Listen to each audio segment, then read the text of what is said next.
Pogovori.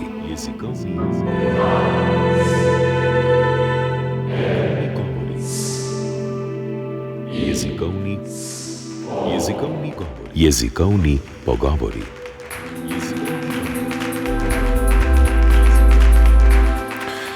Otrok naj ne bi spraševali, ali imajo rajši očeta ali mamo, oziroma komu bolj pripadajo. Žirovski govor pozna domiseln odgovor otrok na takšno vprašanje. Čigav je in sicer čigav so. Da ima otrok čik v ustih, pa pomeni, da mu v ustih ostaje prežvečen košček mesa. V slovarju najdemo še druge zanimive in edinstvene besede. Med njimi je tudi beseda srečkanje, ki pomeni srečelov. Nekaj jih bomo preleteli z Ljudmilo Bokal, soavtorico Žirovskega slovarja, nekdanjo sodelavko Inštituta za slovenski jezik Frana Ramovša, ZRC SAZU. Pozdravljeni. Dober dan. Gospa Bokal, zdi se mi, da se vam je prav posrečil ta slovar in bi vam najraje dal srečko. Kaj pomeni beseda srečka? Hvala. Beseda srečka je pravzaprav pozdrav otroka odraslemu. Ko sta se srečala recimo po dolgem času neka sorodnika, sorodnica, sta se pozdravila in starejši ali pa tisti, ki je ostal zraven, je rekel, no daj srečko. In otrok je bil seveda vesel tega, ponavadi se je nasmejal in podal roko odraslemu. Se ga je razveselil, ne? Se je razveselil, to je izraz naklonjenosti. Ja. In to je lahko dobra alternativa za petko, ne? Petka pa je prišla iz angleško govorečega prostora. Ne? Ja. Pa da ne bo pomote, danes ne govoriva o govoru Žirovnice, ampak o govoru območja Žireh. Tako, ja. Pa če mogoče ostaneva še malce pri otrocih. Otroci so včasih radi jedli turšno oziroma turšično župo, pa seveda tudi odrasli, verjetno pa še tudi danes. Kaj je turšična župa? Po žirovsko turšna župa ali pa mogoče sliši se tudi glasovna dvojnica turščna župa. To je pravzaprav pogosta beseda v Žireh za jed, ki se je recimo v drugi polovici 20. stoletja še kar pogosto kuhala. Vem, da se tudi danes še kuha. Je pa podlaga soljeni krop, vanj se da turšno moko, koruzno moko in dolije potem mleko, lahko sladko mleko, lahko kislo mleko, za dodatek, za izboljšanje pa lahko tudi smetano. V Žireh je znana celo taka prislovica, da bi bili Žirovci lahko kar rumene barve, ker smo toliko turšne župe pojedli. Zanimivo. Le kaj pa bi lahko bile špice? Moja prababica bi verjetno vedela, ne? Špica, knjižni izraz je konica, ampak v žirovskem narečju se pa govori množinski samostalnik špice in to je sinonim za čipke. V Žireh so špice ali pa tudi edinski samostalnik špic, ena sama čipka, en sam prtiček. Beseda je pa zanimiva zato, ker se je že v 18. stoletju zapisala očetu Marku Pohlinu in prav v tem pomenu, kot se danes rabi, obroba za ženske obleke. To pomeni, da tudi te prevzete besede, to je prevzeta beseda iz nemščine, nekako nosijo eno veliko kulturno-zgodovinsko vrednost. So pa besedo špice poznali tudi drugje, ne? Seveda, in tudi špice recimo najbrž govorijo tudi v poljanskem govoru, pa recimo tudi drugje, to je splošna beseda. Najbolj pa jo seveda poznajo v Žireh, pa mlajše klekljarice v Žireh še uporabljajo izraz špice ali nadomeščajo to besedo s čipkami? S čipkami? Ne. Čipka se mi zdi, da se ne sliši. Bolj pogosto, zlasti starejše, ker generacija, ki klekla, je v glavnem starejša, Mislim, da se bolj govori špice, so v sproščenem govoru. Recimo, če pa nastopajo, se pa sliši tudi čipke. Kje pa se srečujejo klekljarice? Klekljarice se srečujejo na letnem srečanju, to je pa novejša beseda, to je pa cvetkarjada. In podlaga za to besedo je lastno ime, stvarno lastno ime. To so cvetke, to je ime Žirovskega klekljarskega društva. Beseda je narejena po tipu olimpijada, ta pomenska sestavina zbiranja je ostala. Je pa zanimivo, da se prenaša tudi na druga področja, na področja srečanja bratrancev, recimo ena taka osebna, bolj osebna beseda je ratačenjada, ko se ratačenovi sorodniki zberejo. Zdaj pa preidiva na eno popolnoma drugo besedo. Hudiček. Hudiček ima veliko pomenov. Kakšne pomene ima v žirovskem govoru? V žirovskem govoru so to spremljevalci Miklavža, hudečki hodijo mimo, parkeljni je sinonim. Je pa še en zanimiv pomen za pravo turško kavo. V žirovskem folklornem izročilu je znana ena starejša ženica, ki je hodila od hiše do hiše, ponujala svoj čaj in je bila zelo vesela, če so ji skuhali malo hudečka. Je ponujala hudička. Ja. Otroci pa so se igrali igro Pekovice nebesa. Ja, to se pa še zdaj igrajo.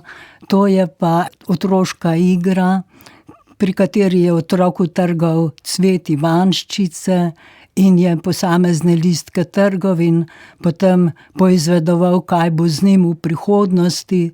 In to je pa zanimiva beseda, ker zaživi šele v kontekstu. To pomeni, da je izrazit govorni položaj poudarjen in to je v slovarju označeno kot kontekstualni frazem. Razmišljala sem pa tudi, kako bi označila to besedo, kakšno besedno vrstno oznako bi ji dala, ker v slovarju naj bi bile primarne, poudarjene vsaka beseda stališča slovničnih lastnosti. Ampak tukaj je pa težko označiti recimo to kot samostalniško zvezo, ker bi ves kontekstualni jezikovni položaj izginil. Zato sem se odločila, da smo to zapisali kot frazem. To je kontekstualni frazem. In vse to lahko izvemo v slovarskem sestavku. Ne? Tako je, ja. To je v slovarskem sestavku, to je ena od začetnih besed, začetnih oznak besede. Slovarski sestavek je temeljna enota v slovarju, grafično poudarjena s presledkom prej in potem zadaj. Iztočnica, geselska beseda je v mastnem tisku. In žirovski slovarski sestavek je iz dveh delov. Najprej je pomenski del, nato je pa primerjalni del. Primerjalni del ima možnost, da se razgledamo po še drugih slovarjih, kjer je ta beseda uporabljamo, po drugih narečnih slovarjih, ki so pa zajeti v spletnem portalu Fran. Ta spletni portal Fran.si je merilo in na njega sem se opirala. Če so besede bile zapisane v SSKJ-ju, kar ponuja tudi spletni portal Fran, potem je prišla v slovar samo izjemoma. Temeljno merilo za narečni slovar je bilo, da beseda ni v SSKJ-ju in tisti pomeni tistih besed, ki so v SSKJ-ju, pa niso zavedeni v njihovem slovarskem sestavku. Gre torej za čisto pravi slovar, vi ste seveda strokovnjakinja, leksikografinja, drugi soavtor je Martin Eniko. Preletiva še nekaj drugih besed. Vsi bomo slej ali prej obcveteli, ne? Kaj pomeni beseda obcvesti? Obcvesti pomeni, da preneha cveteti. Recimo drevje je že obcvodlo, pravimo v Žireh, ne? Obcvodlo ali pa rože so obcvetele na vrtu. je pa še en pomenski odtenek, da tudi lepota, tudi recimo ženska lepota obcvode. Ni pa nujno, da mine recimo, lepota, ne, človek je seveda lahko lep do smrti, ne. Tako je. Če imamo veliko moč, pa lahko hitro pogrvadimo, ne? Ja, ta beseda je prav v zvezi z delom. Žralci se označujemo kot zelo delovne in ta pomenska sestavina neke zavzetosti pri delu je tudi zajeta v tej besedi. Pogrvaditi pomeni nekaj na hitro narediti, recimo pogrvadili so celo snažet, to pomeni pokosili so hitro ali pa pograbili so hitri. Je pa tudi prenos na bolj osebne stvari, to pomeni tudi polakomniti se, recimo celo premoženje je pogrvado zase, v takem pomenu. Živale, to pa je lahko tako žival kot človek, ne vem, če sem pravilno izgovoril. Živele. Živele je zanimiva beseda, ker Tavčar jo je že uporabljal v obliki živalica, živalca. V žireh je pa s to pripono živele, kot recimo pišče, otroče, ena posebna oblika in tudi lahko se tako označuje, z njo se označuje žival, če ljubkovalno gledamo na njo, lahko pa tudi na človeka, ne? In to je obraten pomen, kot je antropomorfizacija. Antropomorfizacija je, da človeške lastnosti prenašamo na živali, tukaj pa živalske lastnosti na človeka. Ne? To je zelo izraz sočutja, ljubezni, če nekoga živalja, kako se je udaril, pa je malo spat ali kaj takega. Simpatično. Čevljarstvo je že skoraj izumrlo. Kaj je kneftra? Kneftra. Kneftra je bil nepogrešljiv pripomoček čevljarja. Sedel je za mizico, za čevljarsko mizico in v rokah držal čevelj, ki ga je pa pritrdil na koleno s kneftro. To je bil poseben jermen za ponko, da je lahko reguliral dolžino. In potem, ko predno je začel pribijati žeblje, recimo si je še dodatno napel in to je bil pripomoček. Včasih so pa mojstri uporabili kneftro tudi za, ne bodi ga treba, za pomočnike. Ne? In kako čevljar sname čevelj? Kako čevljar sname čevelj? Ja. Odpne zaponko in vzame v roko. Kako pa ste vi vse te besede sneli z jezika, vsem govorcem in govorkam žirovskega govora? Kako ste jih nabrali? Ne? Niste jih sneli samo z jezika, vaši viri niso bili samo... Tudi to, tudi z jezika. Kje vse ste jih našli, nabirali? Kako dolgo so se nabirale? Zelo dolgo se je nabirala. Začelo se je nabirati tam sredi 70. let 20. stoletja, končalo se je pa tako rekoč tik pred koncem. Recimo zadnja beseda, ena zadnjih besed je bila vezana na hudo uro, takrat, ko so bile tiste hude poplave avgusta 23, takrat sem brskala po slovarju, po gradivu in našla besedo hudourje, hudournik. Hudourje, huda ura je podlaga. No, in to pomeni, besede smo iskali iz živega govora. Ampak niste jih vi zbirali že od 70 let? Ne, to pa ne. Mogoče na koncu, ker kot gimnazijka sem že zbirala, ker me je akademikinja Marija Stanonik nagovarjala, ona je bila pobudnica slovarja. Veliko je pisala iz vseh področij, materialne, duhovne kulture, socialne, tudi iz tehnične dediščine, ima veliko člankov in v njih se kar ponujajo besede za obdelavo. In takrat ona je prav s tem namenom zbirala, da bi slovar izšel. Pomagal mi je tudi z živimi besedami soavtor Martin Eniko.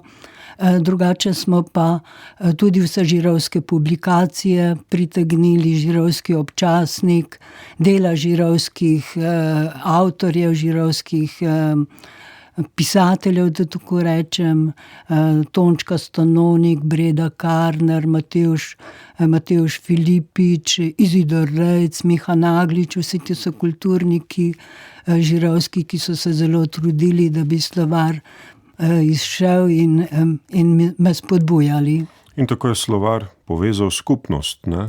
Težko si predstavljam, koliko občinstvo je bilo na predstavitvi. Oziroma, ali je že tudi pošel, ja? Ja, slovar, nekaj izvodov imamo še, drugače je pa kar popularen, kar sprašujejo zanj tudi strokovnjaki in upajmo, da je dosegel svoj namen, da bi ljudje se zavedali, da se lahko predstavijo predvsem svojim govorom, svojo žirovščino. Pa v tej žirovščini nastajajo tudi nove besede za nove pojave. Ja, tudi te sem zasledila. Recimo, ko se otroci sprehajajo, majhni otroci v vrtcu se držijo za posebno oprijemalo, ki se imenuje kamba. To je tako okroglasta priprava, povezujejo se, med seboj se povežejo in otroci se držijo zato, drugače je pa podlaga pravzaprav jarem, živinorejski jarem, ker tam si tudi da živali kambo okrog vratu. To je ena od starejših besed, ki je dobila potem nove pomene. Lahko sem pa našla tudi, da vžirje govorijo za te zastirke, ko vrtnarijo, da je to pajčevina, kot neka lahka tančica na rastlinju. Katera beseda ali pa mogoče 3 besede pa se vam osebno zdijo, da so prepoznaven znak Žirovja, če bi jih lahko izbirali? Če sem lahko malo bolj osebna, bi dala poudarek besedi gmajna. V Žireh so grički povraščeni z gmajno, radi hodimo, vse polno je enih stazic. To je v bistvu gost. Drugje grejo v gost, mi pa gremo v gmajno, tam nabiramo borovnice, nabiramo gobe. Je pa to stara beseda, ne le v kupu Boga gmajna. Ali pa recimo ena tudi iz žirovskega govora, če se spomnimo, taka beseda je svojščina. To je pa vezano na zaslužek čevljarskega pomočnika. Zvečer je imel možnost, da je delal zase in tisti zaslužek je njemu pripadal in tako si je tudi delal premoženje. Ljudmila Bokal, opravili ste veliko delo, ja, skupaj z celotno skupnostjo oziroma velikim delom skupnosti območja Žirov. Hvala vam za ta pogovor. Hvala tudi vam. Za tehnično izvedbo je poskrbel Jernej Boc, oddajo pa sem vodil Aleksander Čovbec.